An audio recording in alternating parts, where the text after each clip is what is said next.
আসসালামু আলাইকুম। ট্রাইডার ফুলফিলের পক্ষ থেকে সবাইকে স্বাগতম জানাচ্ছি। আজকে আমরা ক্রিটিসিজমের একটি পার্ট পড়ব, সেটা হচ্ছে স্টাডি অফ পোয়েট্রি। ম্যাথিউ আর্নল্ডের লেখা এই ক্রিটিক্যাল ওয়ার্কের মধ্যে তিনি আলোচনা করেছেন একজন পাঠক কিভাবে একটি ভালো কবিতা জাজ করবে এবং কবিতা পড়ার মধ্যে কোন কবিতাটা মানসম্পন্ন কোনটা মানসম্পন্ন না এটা কিভাবে সে জাজ করতে পারে সেটা নিয়ে তিনি এখানে আলোচনা করেছেন। তিনি এখানে একটা মেথড বলেছেন যেটা নাম হচ্ছে টাচ স্টোন মেথড।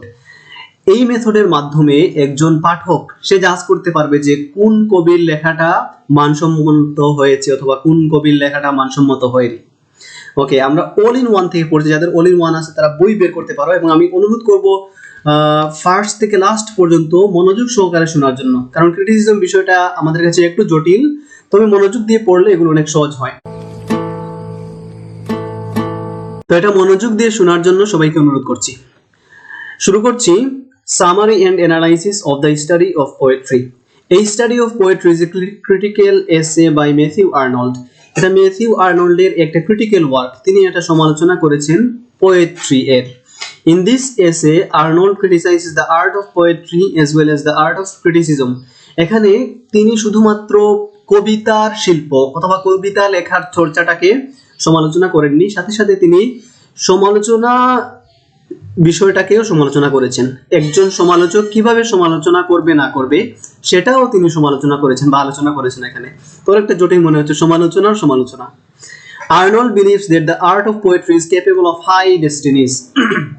আর্নল্ড বিশ্বাস করেন যে কবিতা শিল্প বা কবিত্ব এটা সর্বোচ্চ সম্মানের একটা বিষয়, high destinies. It is the art in which the idea itself is a fact. He says that we should understand the words of poetry as it is poetry that shows us a mirror of life. তিনি বলেছেন যে আমাদেরকে অবশ্যই কবিতার মূল্য বুঝতে হবে, কবিতাকে মূল্যায়ন করতে হবে, কারণ কবিতাটা হচ্ছে আমাদের জীবনের আয়নার মতো, আমাদের জীবনকে প্রতিফলিত করে কবিতা। Science, according to Arnold, is incomplete without poetry, and religion and philosophy will give way to poetry. তিনি বলেছেন যে বিজ্ঞান শাস্ত্র কবিতা ছাড়া একেবারেই অসম্পূর্ণ হয়ে থাকে, কবিতার মাধ্যমে বিজ্ঞান পূর্ণতা পায়। তারপরে বলছেন ধর্ম এবং দর্শন এগুলো মানুষকে কবিতার দিকে নিয়ে যায় অথবা পোয়েট্রির যে মহত্ব রয়েছে এই মহত্বটাকে স্মরণ করিয়ে দেয়। Arnold terms poetry as a criticism of life, thereby refuting the accusation of Plato, and says that as time goes on men will continue to find comfort and solace in poetry. তিনি বলছেন যে কবিতাটা হচ্ছে মানুষের জীবনের একটা সমালোচনা বা ক্রিটিসিজম অথবা মানুষের জীবনের একটা বাস্তবিক উপস্থাপন, যেখানে তিনি প্লেটো এর অ্যাকুইজিশনকে খণ্ডন করেছেন। প্লেটো তিনি হচ্ছেন একজন গ্রিক দার্শনিক, অনেক আগের মানুষ, খ্রিস্টপূর্ব মেবি 300 অব্দের পূর্বে তার জন্ম হয়েছিল। তিনি বলেছেন যে কবিরা কবিতার মধ্যে অনেক খারাপ বিষয় নিয়ে আসেন, অনেক খারাপ ভাষা কবিতা লেখেন। এজন্য প্লেটো তিনি তার যে একটা দর্শন বা চিন্তা যে দিয়েছিলেন ইউটোপিয়া, সেখান থেকে কবিদেরকে বাদ দিয়ে দিয়েছিলেন। তার যে একটা শান্তির জগৎ তিনি কল্পনা করেছেন সেখানে কবি থাকবে না, এটা তিনি প্লেটো বলেছিলেন। এখানে আর্নল্ড তিনি এটাকে প্রত্যাখ্যান করেছেন এবং খণ্ডন করেছেন প্লেটোর এই যুক্তিকে, এবং তিনি বলেছেন যে যত সময় যাবে মানুষ কবিতার মধ্যেই তার শান্তি এবং সান্ত্বনা খুঁজে পাবে। ভিডিওটি ভালো লাগলে লাইক করেন, নতুন নতুন ভিডিও দেখার জন্য সাবস্ক্রাইব করে দিন। Subscribe Arnold says that when one reads poetry he tends to estimate whether it is of the best form or not. Okay, Arnold বলছেন যে যখন একজন মানুষ একটা কবিতা পড়বে তখন অবশ্যই সে চেষ্টা করবে এটা বিবেচনা করার যে এই কবিতাটির ফর্ম বা লেখার ধরন অথবা কবিতার যে অন্তর্নিহিত বিষয় রয়েছে এগুলো কি যথার্থ হয়েছে কি হয়নি। It happens in 3 ways. তো একজন মানুষ যখন একটা কবিতাকে বিচার বিশ্লেষণ বা বিবেচনা করবে সে 3টা পদ্ধতিতে করতে পারে। একটা হচ্ছে রিয়েল এস্টিমেট, দি হিস্ট্রিক এস্টিমেট, পার্সোনাল এস্টিমেট। এই 3টা পদ্ধতিতে একজন মানুষ একটা কবিতাকে বিচার বিবেচনা বা বিশ্লেষণ করতে পারে অথবা একটা কবিতার সমালোচনা করতে পারে, ক্রিটিসিজম। তো রিয়েল এস্টিমেট এই হচ্ছে একটা বিষয়, হিস্ট্রিক এস্টিমেট এই হচ্ছে আরেকটা বিষয়, পার্সোনাল এস্টিমেট এই হচ্ছে আরেকটা বিষয়। ওকে, তারপরে দেখি এই 3টা এস্টিমেট কিরকম। প্রথমটা হচ্ছে দি real estimate. It is is an unbiased viewpoint that takes into account both the historical context and creative faculty to judge the worth of poetry. তো এখানে বলছেন যে রিয়েল এস্টিমেট যেটা হচ্ছে একজন পাঠক যখন একটা কবিতা পড়বে সেই কবিতাকে যখন রিয়েল এস্টিমেটে মূল্যায়ন করবে বা এটার মূল্য বিচার করবে অথবা এটাকে নিয়ে সে গবেষণা করবে ভালো না খারাপ, তখন সে একটা নিরপেক্ষ অবস্থানে থাকবে। সে এখানে হিস্ট্রিক্যাল কনটেক্সট এই কবিতাটার ঐতিহাসিক দিকটাও দেখবে এন্ড দ্য ক্রিয়েটিভ ফ্যাকাল্টি এবং কবি কিভাবে তার ক্রিয়েটিভিটি বা তার সৃজনশীল দক্ষতাকে কাজে লাগিয়েছেন সেটাও সে এখানে জাজ করবে the worth of poetry. Okay, but the real estimate is often surpassed by the historic and personal estimate.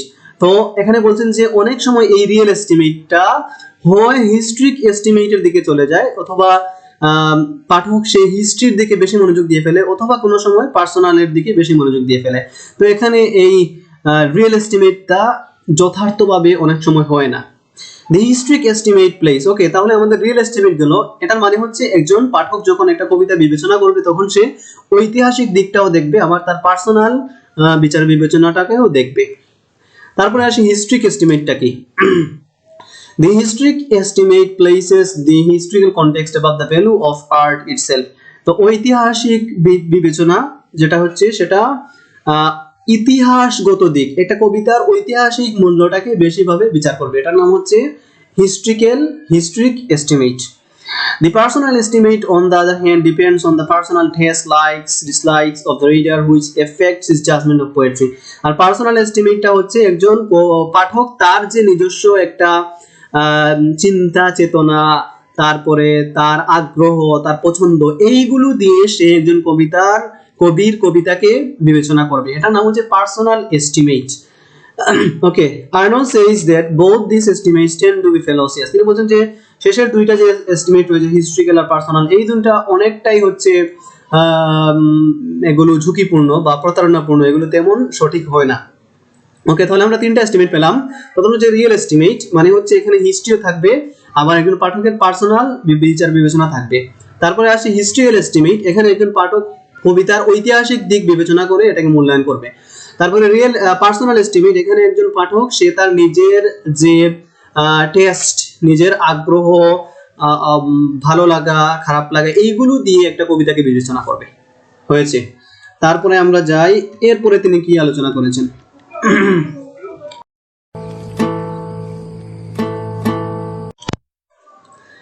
তারপর the historic and personal estimate often overshadows the real estimate. বলছে যে অনেক সময় হিস্ট্রি আর পার্সোনাল এস্টিমেট এই দুইটা real এস্টিমেটের উপরে থাকে, উপর দিয়ে যায়, এরকম অবস্থা, উপরে ছায়া ফেলে। রিয়েল এস্টিমেট করার সময় হিস্ট্রিক্যাল আর পার্সোনাল এস্টিমেট দুইটা ছায়া ফেলে। But Arnold also says that it is natural. Arnold বলেছেন যে এটা স্বাভাবিক, যখন একজন মানুষ হিস্ট্রিক্যাল আর পার্সোনাল দুইটা বিবেচনা করবে তখন অবশ্যই তার রিয়েল এস্টিমেটের উপরে একটা ছাপ পড়বে। The study of the historical background of poetry and its development often leads to the critic skipping over the shortcomings because of its historical significance. বলছেন যে যখন একজন পাঠক সে হিস্ট্রিক্যাল এস্টিমেট করবে বা ইতিহাস দেখে একটা কবিতার জাজ বিচার বিবেচনা করবে তখন অনেক সময় কবিতার যে ভুলগুলো রয়েছে এগুলো সে অনেকটা না দেখার মতো ভান করে, সে এগুলো কাউন্ট করে না, সে শুধুমাত্র ভালো দিকটাই দেখে, কারণ এটার ঐতিহাসিক গুরুত্ব রয়েছে অনেক কিছু। এই জন্য historic estimate raises poetry to a high pedestal and thus hinders one from noticing its weaknesses.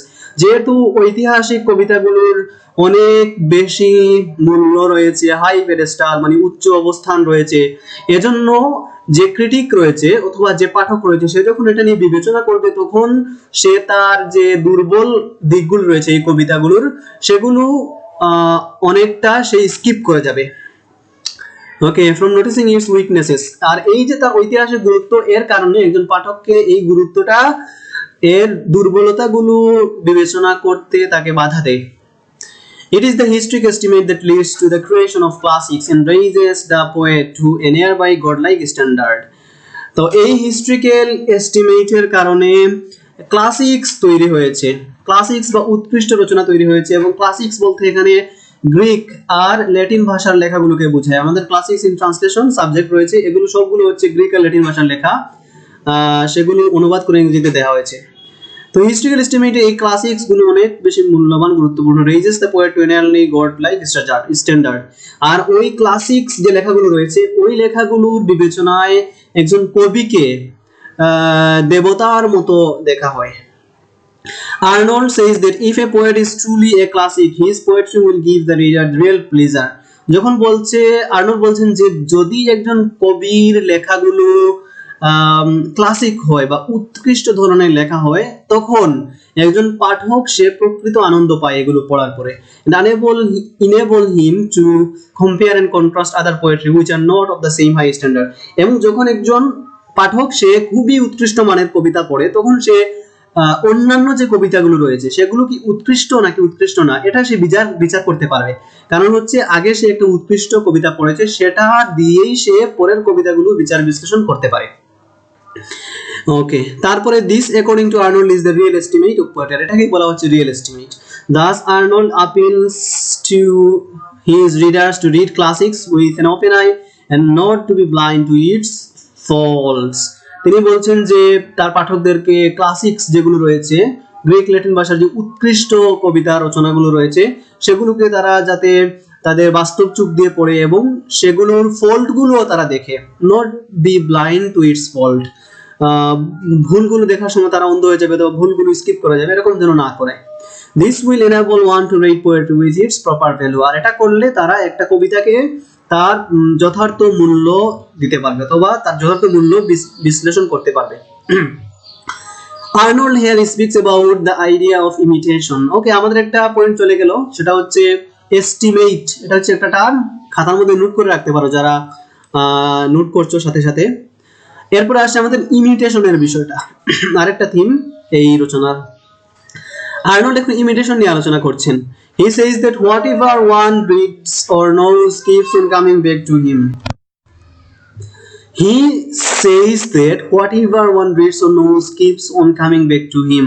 Thus, if a poet wants to reach the high standards of the classics, he might consciously or unconsciously imitate them. তখন Arnold বলছেন যে যদি একজন কবি সে তার কবিতাগুলোকে classics লেখাগুলোর মতো উৎকৃষ্ট এবং মানসম্মত করে তুলতে চায়, তাহলে অবশ্যই তাকে অনুসরণ করতে হবে ওই লেখাগুলো, উৎকৃষ্ট লেখাগুলোকে অনুসরণ করে তারপরে কবিতা লিখতে হবে, তখন তার লেখাগুলো উৎকৃষ্ট হবে।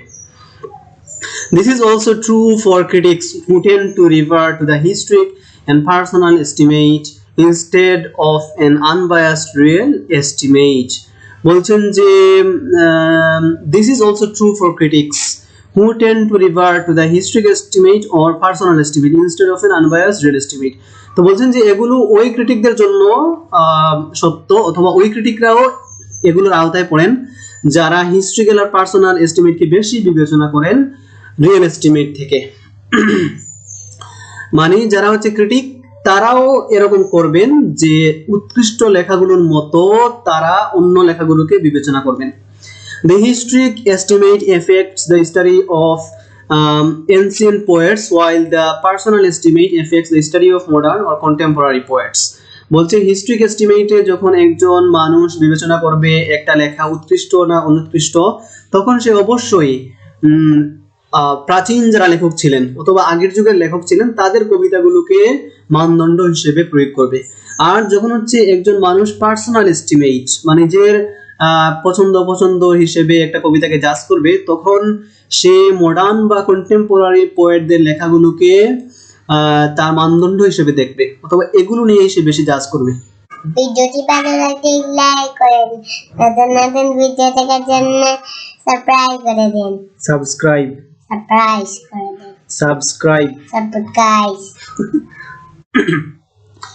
গেল আমাদের এই দুইটা পয়েন্ট, একটা ছিল হচ্ছে এস্টিমেট আর একটা হচ্ছে ইমিটেশন। এরপরে আসছে টাচস্টোন মেথড। এটা আমাদের শর্টে আছে, ব্রডে আছে, ব্রিফে আছে, সব জায়গায় রয়েছে, এটা গুরুত্বপূর্ণ। Arnold proposes the touchstone method of analyzing poetry in order to determine whether it is of a high standard or not. Arnold এখানে একটা পদ্ধতি তিনি প্রয়োগ করেছেন যে একটা কবিতা এটা উৎকৃষ্ট কবিতা হয়েছে কিনা, নিকৃষ্ট কবিতা হয়েছে অথবা এটা মানসম্মত কি মানসম্মত নয় বিচার করার জন্য তিনি টাচস্টোন মেথড নামে একটা পদ্ধতি প্রয়োগ করেছেন। ওকে, বাংলাতে প্রথমে বলে ফেলি, টাচস্টোন হচ্ছে এমন একটা পদ্ধতি যেখানে একজন পাঠক অথবা একজন সমালোচক তিনি কোনো একটা উৎকৃষ্ট কবিতাকে মানদণ্ড হিসেবে ধরবেন এবং সেই কবিতার অনুপাতে অন্যান্য কবিতাগুলোকে বিচার করবেন যে এটা কতটুকু ভ্যালিউড হয়েছে, মূল্যবান হয়েছে, এটার লেখার ধরন কতটুকু ভালো হয়েছে, এটার ভিতরের যে অন্তর্নিহিত মর্ম রয়েছে সেটা কতটুকু উঠে এসেছে কবিতায়, এগুলোর মাধ্যমে তিনি বিবেচনা করবেন সবগুলো কবিতা। এটাকে বলা হয় টাচ স্টোন মেথড। টাচ স্টোনের সরাসরি অর্থ হচ্ছে কোষ্ঠী পাথর, বা যে পাথর দিয়ে পরখ করা হয়, কোনো কিছু খাঁটি না নকল। He borrows this method from Longinus, who said in his idea of sublime that if a certain example of sublimity can please anyone, regardless of habits, taste, age, and can please at all times, then it can be considered as a true example of the sublime. তো এখানে লঞ্জিনাস আরেকজন মানুষের theory থেকে তিনি এই কথাটি নিয়ে এসেছেন, টাচ স্টোন মেথডটি তিনি নিয়ে এসেছেন। লঞ্জিনাস বলেছেন যে একজন মানুষের কোনো একটা কিছু আইডিয়া অথবা কোনো কাজ, এটা মহৎ তখনই হবে যখন এটা মানুষের বয়স ভেদে, তারপরে অনুভূতি ভেদে, অভ্যাস ভেদে সবার কাছে এটা গ্রহণযোগ্য হবে, তখনই এটা মহৎ হিসেবে দেখা দেবে কোনো একটা বিষয়। তো এখান থেকেই তিনি এই টাচ স্টোন শব্দটা নিয়ে এসেছেন Arnold. This method was first suggested in England by Edison, who said that he would have a man read classical works which have stood the test of time and place, and also those modern works which find high praise among contemporaries. Okay, তো তিনি এখানে আরেকটা কথা বলেছেন যে এই মেথডটি আরেকজন মানুষ সাজেস্ট করেছেন বা দিয়েছিলেন, তার নাম হচ্ছে এডিসন। ইংল্যান্ডে এটা তিনি পরিচয় করিয়ে দিয়েছিলেন, টাচ স্টোন মেথড অথবা এই পদ্ধতিতে একটা কবিতা বিশ্লেষণ করা। তিনি বলেছেন যে তিনি ক্লাসিক্স, যেগুলো ক্লাসিক্যাল ওয়ার্কস, গ্রিক আর ল্যাটিন যে রচনাগুলো রয়েছে, নাটক হোক, কাহিনী হোক, কবিতা হোক, সেগুলোকে তিনি তার মানদণ্ড হিসেবে ধরবেন অথবা টাচ স্টোন হিসেবে ধরবেন, অথবা তিনি মডার্ন পোয়েট্রি, মডার্ন যুগের যে কবিদের লেখাগুলো সর্বোৎকৃষ্ট লেখা, এগুলোকে তিনি মানদণ্ড হিসেবে ধরে অন্যান্য কবিদের লেখাগুলোকে বিচার করবেন, এগুলো হয়েছে, ভালো হয়েছে কি হয়নি। ওকে, if the man fails to find any delight in them, then he would conclude that it is not the author who lacks quality, but the reader who is incapable of discovering them. এই যে addition তিনি বলেছেন যে যদি এই উৎকৃষ্ট লেখাগুলোর মধ্যে কোনো একজন পাঠক আনন্দ না পায়, তাহলে এই দোষটা লেখকের না, দোষটা হচ্ছে পাঠকের। সে আনন্দ বুঝার বা কবিতার মধ্যে একটা শান্তি অথবা কমফোর্ট ফিল করার ক্ষমতা ওই পাঠকের নাই। Arnold applies the touchstone method by taking examples from the time-tested classics and comparing them with other poetry to determine whether they possess the high poetic standard of classics. আর্নল্ডও এই টাচস্টোন বা পরখ করার নিয়ম, সেটা মানদণ্ড হিসেবে তিনি ক্লাসিক্সকে ধরেছেন, যে এনসিয়েন্ট প্রাচীন গ্রিক আর ল্যাটিন যে সাহিত্যগুলো রয়েছে ওগুলোকে তিনি নমুনা হিসেবে ধরেছেন, এবং সেগুলোর মতো যদি কেউ লিখতে পারে সেটা হচ্ছে ভালো লেখা, সেগুলোর মতো যদি কেউ লিখতে না পারে সেটা হচ্ছে নিকৃষ্ট লেখা বা এটা উৎকৃষ্ট কোনো লেখা হয়নি। এটা আর্নল্ডও প্রয়োগ করেছেন। He says that the poems need not resemble or possess any similarity to the touchstones. তিনি বলেছেন যে he says that the poems need not resemble, একটা কবিতাকে টাচস্টোনের মতো হওয়া দরকার নাই, possess any similarity to the touchstone. Once the critic has lost the touchstones in his mind, in order to detect the possession of high poetic quality, he will have the tact of finding it in other poetry that he compares to the touchstones. ওকে, যখন বলছেন যে একজন কবি যখন তার মাথার মধ্যে set করে নেবে, একজন সমালোচক, যে সে টাচস্টোনের মাধ্যমে একটা কবিতাকে বিচার করবে, একজন পাঠক অথবা সমালোচক, তখন হচ্ছে যদি তার সামনের কবিতাগুলো, তার সামনে যে কবিতাগুলো দেওয়া হয়েছে সেগুলো যদি টাচস্টোনের মতো হয় অথবা ক্লাসিক্সের মতো হয়, তখন সে ধরে নেবে যে এগুলো মানসম্মত, পোয়েটিক কোয়ালিটি গুলো ভালো। আর যদি ক্লাসিক্সের মতো না হয় তখন সে ধরে নেবে যে এগুলোর মান ভালো না।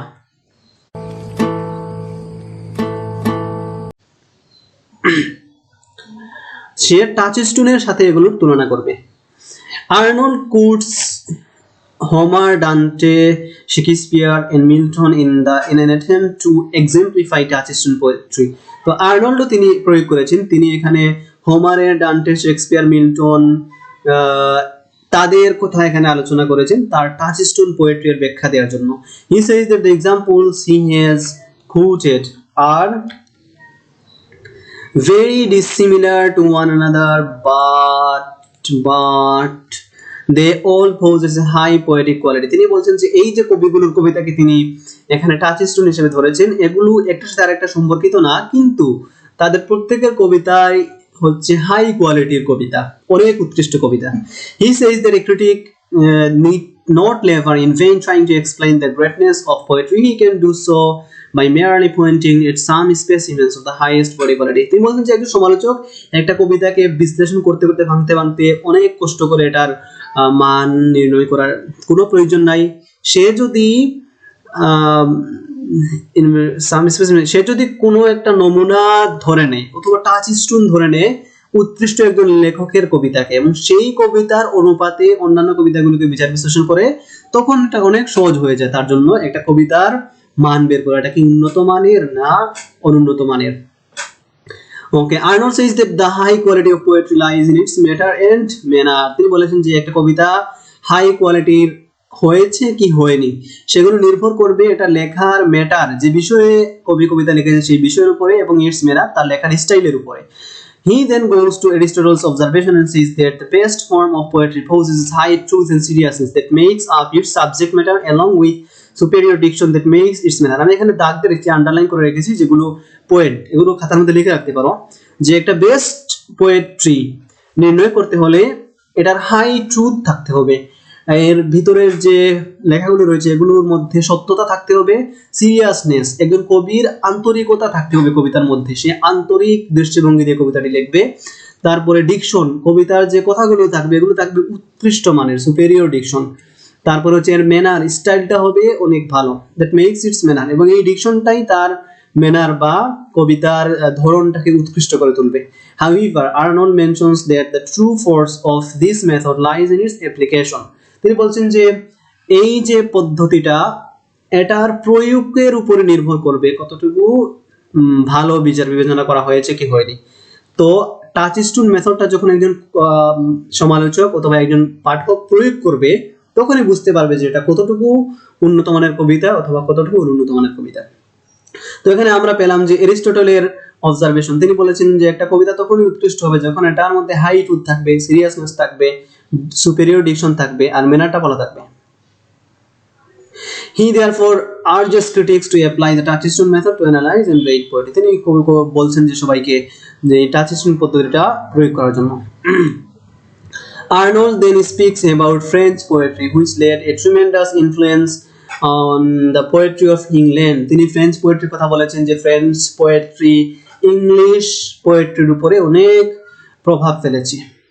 He differentiates between the poetry of northern France and poetry of southern France. তিনি দুই ফ্রান্সের কবিতার মধ্যে তুলনা করেছেন, উত্তর ফ্রান্স আর দক্ষিণ ফ্রান্সের। The poetry of southern France influenced Italian literature. দক্ষিণ ফ্রান্সের যে কবিতাগুলোর ধরন ছিল, কবিতাগুলো ছিল সেগুলো ইতালির সাহিত্যকে প্রভাবিত করেছে, but it is the poetry of northern France that was dominating Europe in the 12th 13th century. আর উত্তর ফ্রান্সের যে কবিতাগুলো রয়েছিল সেগুলো ইউরোপের সব কবিতা লেখার পদ্ধতি ধরনকে প্রভাবিত করেছে 12th and 13th century, 12 এবং 13 শতকের যে সাহিত্য ছিল সেখানে। This poetry came to England with the Anglo-Normans and had a tremendous impact on English poetry. বলছেন যে এই কবিতার ধারাটা ইংল্যান্ডে এসেছিল এংলো নরমানদের মাধ্যমে। আমরা জানি যে ইংল্যান্ডকে এংলো নরমানরা দখল করে রেখেছিল, তারাই এখানে এই কবিতার ধরনটাকে ছড়িয়ে দিয়েছিল এবং সেটা ইংলিশ পোয়েট্রির উপরে অনেক বেশি প্রভাব ফেলেছে। আমাদের যে হিস্ট্রি অফ ইংলিশ লিটারেচারের যে লেকচারটা চ্যানেলের মধ্যে রয়েছে ওটা দেখতে পারো, সেখানে আলোচনা করা হয়েছে এংলো নরমানস, এংলো নরম্যানস, এংলো স্যাক্সনস, তারপরে ইংরেজি সাহিত্যের পুরো ইতিহাসটাই একটা ভিডিওর মধ্যে আলোচনা করা হয়েছে, দেখতে পারো, এটা চ্যানেলের মধ্যে রয়েছে, সেকেন্ড ইয়ার অথবা সাজেশনে গিয়ে পাবে।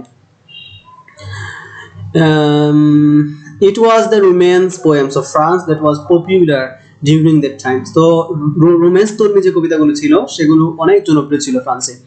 But Arnold says that it didn't have any special characteristics and lacked the height of seriousness diction of classic poetry, remained significant only for the history of poetry. তো বলছেন যে এই যে রোম্যান্স কবিতাগুলো ছিল, রোমান্টিক ধর্মী কবিতা ফ্রান্সের, এগুলোর মধ্যে না ছিল কোনো ভালো বৈশিষ্ট্য, না ছিল কোনো সত্য, হাই ট্রুথ, তারপরে না ছিল কোনো আন্তরিকতা, না ছিল কোনো ভালো শব্দ প্রয়োগ অথবা ভাষা প্রয়োগ। শুধুমাত্র এগুলো যে ঐতিহাসিক এবং প্রাচীন ঐতিহাসিক কবিতা, এর জন্য এগুলোর মূল্য রয়েছে। শেষ। তারপরে আরেকটা পয়েন্ট আসছে, তিনি এখানে চসারকে নিয়ে আলোচনা করেছেন। চসার আমরা সেকেন্ড ইয়ারে হিস্ট্রি অফ ইংলিশ লিটারেচার পড়েছি। আবার বলছি, আমাদের যে হিস্ট্রি লেকচারটা চ্যানেলে রয়েছে ওটা দেখলে এগুলো সম্পর্কে ক্লিয়ার হবে যে চসারকে, তারপরে এংলো নরমান, এংলো সেকজন, এগুলো। Next, Arnold speaks about Chaucer who was much influenced by French and Italian poetry. তো চসার তিনি হচ্ছেন প্রাচীন যুগের একজন কবি, যিনি ফ্রান্সের আর ইটালির কবিতা দ্বারা প্রভাবিত হয়েছিলেন, কবিতা লেখার ধরন দ্বারা। Arnold says that Chaucer's poetic importance is a result of the real estimate and not the historic estimate. বলছেন যে চসারের যে কবিতাগুলোকে ভালো হিসেবে বিবেচনা করা হয়েছে, এগুলো রিয়েল এস্টিমেটে বিবেচনা করা হয়েছে। আগেই আমরা পড়েছিলাম যে রিয়েল এস্টিমেট বলতে বোঝায় একজন পাঠকের অথবা একজন সমালোচকের তার ব্যক্তিগত চিন্তা চেতনা, তার ব্যক্তিগত বিচার বিশ্লেষণ, তার ব্যক্তিগত পছন্দ অপছন্দ, এগুলোর আলোকে যখন সে একটা কবিতাকে বিশ্লেষণ করে, সেটাকে বলা হয় রিয়েল এস্টিমেট। তো এটার মাধ্যমেই এই চসারের কবিতাগুলোকে বিবেচনা করা হয়েছিল, নট দ্য হিস্ট্রিক্যাল এস্টিমেট। তো তার এখানে ঐতিহাসিক বিষয়টা বিবেচনা করা হয়নি। The superiority of Chaucer's verse lies both in the subject matter and his style. তার যে কবিতার গুরুত্বপূর্ণ বিষয়গুলো, সেগুলো হচ্ছে এটার যে ম্যাটার, যে বিষয় নিয়ে তিনি কবিতা লিখেছেন, বিষয়টা ছিল খুবই গুরুত্বপূর্ণ এবং প্রয়োজনীয় বিষয়। and his style, লেখার ধরনটা ছিল ভালো। he writes about human life nature as he sees it. তিনি প্রকৃতি এবং মানুষের জীবন সম্পর্কে লেখালেখি করেছেন। Arnold speaks highly of Chaucer's diction and calls it liquid diction. তিনি এখানে আর্নল্ডের চসারের লেখার যে ভাষাটা ছিল অথবা শব্দমালা, তারপরে কবিতার সেন্টেন্স যেগুলো ছিল, সেগুলো ছিল খুবই নরমাল ওয়েতে লেখা, লিকুইড ডিকশন তিনি এটাকে বলেছেন। fluidity in the manner of Chaucer's writing which he considers to be an irresistible virtue. তিনি বলেছেন এটা বিরাট ধরনের একটা ভালো গুণ ছিল চসারের, তিনি খুবই সহজ ভাষায় কবিতা লিখতেন। Arnold however says that Chaucer is not a classic. তারপরে তিনি বলছেন যে চসারের এত গুণগান গাওয়ার পরে বলছেন যে সে কিন্তু একজন ক্লাসিক লেখক না, উৎকৃষ্ট লেখক না। he compares Chaucer to Dante and points out that Chaucer lacks the high seriousness of the classics, thereby depriving him of the high honor. তার কবিতাগুলোর মধ্যে সিরিয়াসনেস বা আন্তরিকতা ছিল না, যার জন্য তাকে এই ক্লাসিক উপাধি দেওয়া যাচ্ছে না। Next, Arnold mentions Milton and Shakespeare and credits them as classics and move on to speak about Dryden and Pope. তারপরে তিনি আরো দুইজনকে সমালোচনা করেছেন, একজন হচ্ছেন মিল্টন আর একজন হচ্ছেন শেক্সপিয়ার। তাদের দুইজনকেই তিনি ক্লাসিক্স বলেছেন, তাদের কবিতাগুলো উৎকৃষ্ট মানের। এন্ড ড্রাইডেন আর পুপ সম্পর্কে আলোচনা করেছেন। এদের সম্পর্কে কি বলেছেন? According to the historic estimate, Dryden, Pope are no doubt great poets of the 18th century. 18 শতকের উৎকৃষ্ট মানের, উচ্চ মানের দুইজন কবি ছিলেন ড্রাইডেন আর Pope, Alexander Pope. Arnold observed that Dryden and Pope were better prose writers than poets. তিনি বলছেন যে তারা কবি হিসেবে তেমন বেশি গুরুত্বপূর্ণ ছিলেন না, তারা প্রোজ রাইটার হিসেবে বেশি পরিচিত ছিলেন এবং গুরুত্বপূর্ণ ছিলেন। তাদের যে প্রোজ বা গদ্যগুলো ছিল সেগুলো ছিল অনেক উৎকৃষ্ট মানের। The Restoration period faced the necessity of a fit prose with proper imaginative quality, and this is what Dryden and Pope provided. তো ওই সময় রেস্টোরেশন এই যে প্রোজের গুরুত্ব ছিল অনেক বেশি, একটা ভালো যোগ্য প্রোজ রচনা করার অনেকটা আবেদন ছিল সে তখন, এবং ড্রাইডেন আর পুপ দুইজনই এটা মেইনটেইন করেছেন, ভালো প্রোজ উপহার দিয়েছেন। Arnold therefore concludes that they are classics not of poetry but of prose. তাদেরকে ক্লাসিক বলা যেতে পারে, কিন্তু কবিতার ক্লাসিক না, তারা হচ্ছেন প্রোজের ক্লাসিক্স। তারপরে আসছে after Dryden Pope, Arnold speaks about Gray. আরেকজন কবি সম্পর্কে তিনি আলোচনা করেছেন, গ্রে সম্পর্কে। Gray didn't write much but what he wrote has high poetic value. তিনি খুব কম কবিতা লিখেছেন, কিন্তু তার লেখাগুলো ছিল খুবই উন্নত মানের। Arnold therefore considers Gray to be a classic. তিনি বলেছেন সে একজন classic poet. Arnold now speaks about Robert Burns in the late 18th century and says that this is the period from which the personal esteem begins to affect the real estimate.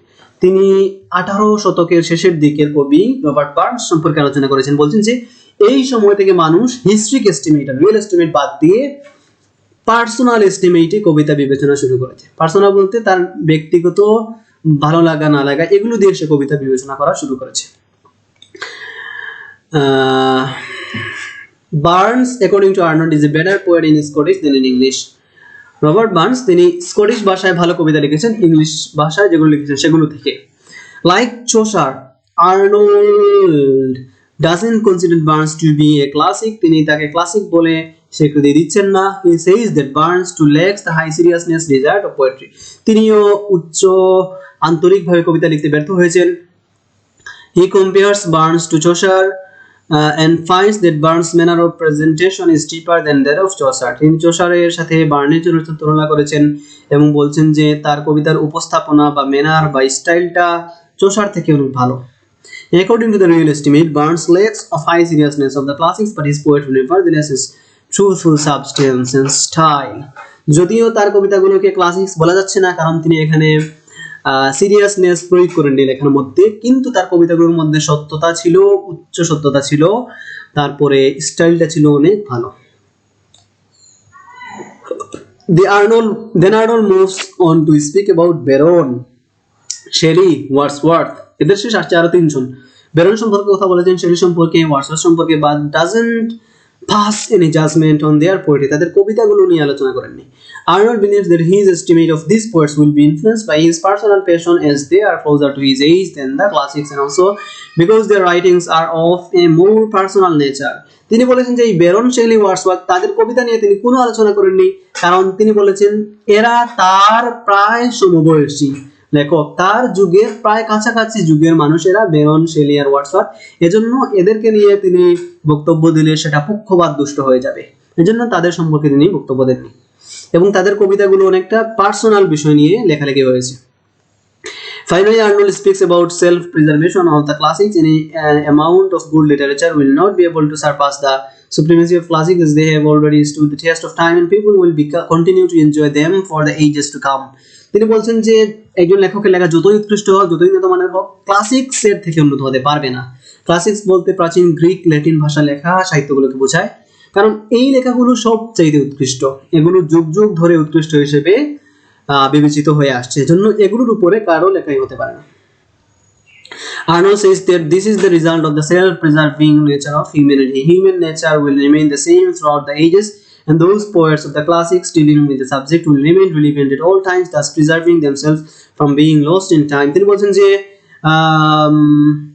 এই লেখকের লেখাগুলো human nature নিয়ে লেখা হয়েছে, মানুষের জীবনের প্রকৃতি, মানুষের চিন্তা ভাবনা এগুলো নিয়ে, যেহেতু এগুলো যুগ যুগ ধরে সেমই থাকে, পরিবর্তন হয় না, এজন্য তাদের লেখাগুলো যুগ যুগ ধরেই উন্নত লেখা হিসেবে বিবেচিত হয়ে থাকবে এবং প্রত্যেকটা যুগেই এগুলো সমান থাকবে।